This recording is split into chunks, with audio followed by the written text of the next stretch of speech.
This is Jamie with Bar. In this video, we're going to show you how you can adjust your par aim in days, which is an important metric you can use to determine how much the system is suggesting for orders.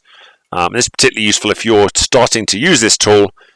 It's a smart idea to use slightly more conservative pars to begin with, as you get confident with how things work, and then as you confirm that you're not running out of things, you could potentially scale that back so that you're holding less inventory on hand. Let's take a look here.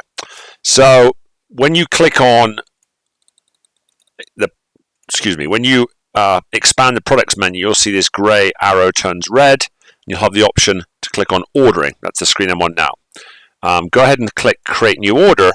And before you get into the screens of choosing the actual orders, if you look here, you can see you can change the par settings.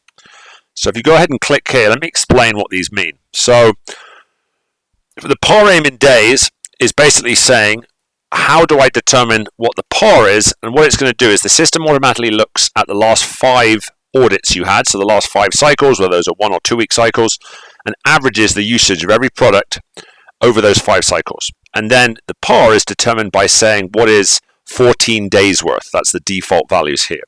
So if you are starting to use this system, you'd like to be more conservative, one thing you could do is increase the par aim by category perhaps to 21, which would then mean the par is equivalent to 3 weeks worth of usage rather than 2. For a bar, for instance, that has a small number of draft beer lines, it's going to be much more predictable how much you use of each. So you might be able to reduce that in the case of draft beer.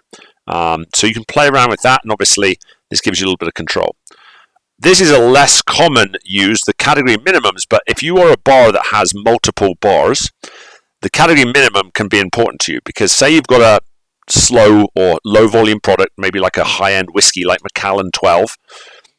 If you have 2 bars, your par may be, say, 0.5, but if you have 0.5 a bottle at 1 bar, you're not below that par, but you don't have a spare bottle to stock at the second bar. And so in that case, one of the things you can do is set a par aim, say, for 1, so that you always have 1 or 1.1 even, so you always have 1 full bottle on hand, so as soon as that gets depleted, we know that we can order another one. So that's how you can adjust your dynamic pars using the par aim in days and also your category minimum. Hope that's helpful, and as always, if you have any other questions or wish to see another video explaining another part of our software, we'd love to hear from you. Thank you.